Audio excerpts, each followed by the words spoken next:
Everything you've been told about survival is a lie, especially the idea that you need a stone castle or a modern furnace to outlast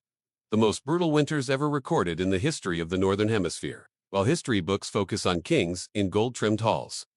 the most shocking story of human endurance actually took place inside the hollowed-out carcass of a massive, ancient tree located deep within the frozen wilderness of the Black Forest in Germany. It was the mid-19th century, during a period known for the year without a summer, and subsequent winters so deep they could freeze a man's breath before it left his lips. And yet, two elderly sisters, Martha and Greta Vogler, managed to turn a decaying giant into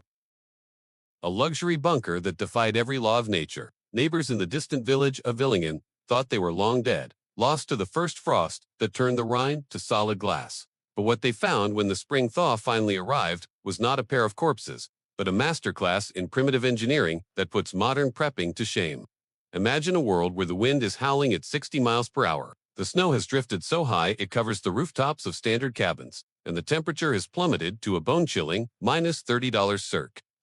Yet inside, a living piece of timber, these women were drinking warm cider and reading by candlelight. The wood didn't just shield them. It breathed for them, insulated them, and acted as a thermal battery that stayed warm long after the fire went out, proving that the most advanced technology on Earth might actually be the oldest. But how did two women with nothing but hand tools transform a rotting trunk into a multi-story sanctuary capable of holding a year's worth of supplies? And what was the secret living mechanism of the tree that kept them from suffocating in the dark? The construction of the trunk fortress, as local legends now call it, began not out of a hobby, but out of a desperate necessity when their family farm was seized,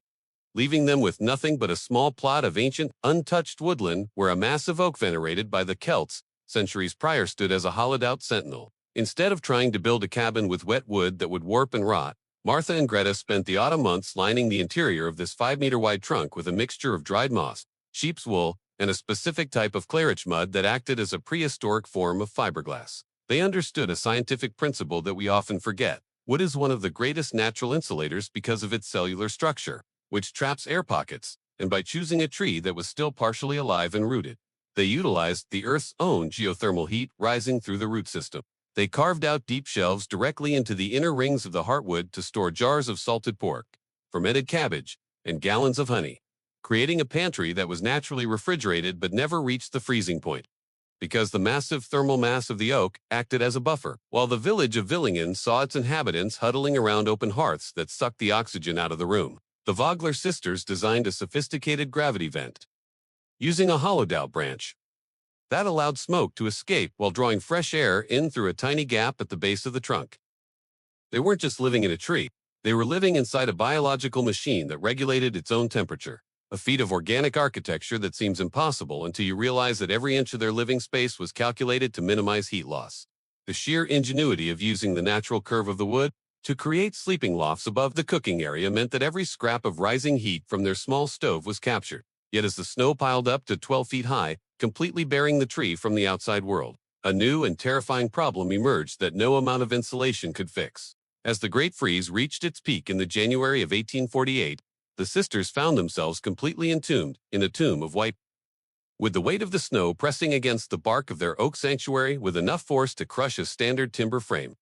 Most people would have panicked as the light faded and the world became a silent, white void. But the Vogler sisters had anticipated the suffocation of the frost by keeping a long iron rod, which they used to poke upward through their chimney branch every hour to ensure the airway remained clear. They lived in a golden amberlit world of their own making, where the smell of cedar and dried herbs masked the scent of the biting winter, and they spent their days spinning wool by the light of tallow candles made from the fat of the very animals they had preserved in their walls. This wasn't just survival. It was a defiant act of thriving in a landscape that had become a graveyard for travelers and livestock alike, proving that human intelligence, when harmonized with the environment, can overcome even the most extreme shifts in the planet's climate. Their story survived because a local hunter, stumbling through the woods weeks later, saw a faint blue wisp of smoke rising directly out of a snowbank and thought he had discovered a portal to another world, only to find two healthy women peering out from the heart of a tree. It makes you wonder, if two elderly women could conquer a record-breaking winter with nothing but a hollow tree and some moss, why are we so dependent on a fragile power grid that fails at the first sign of a storm? If you want to see the actual sketches of the trunk fortress and learn the specific food preservation techniques they used to stay healthy without sunlight for 4 months, Make sure to hit the subscribe button and ring the bell, because we're about to dive into the even darker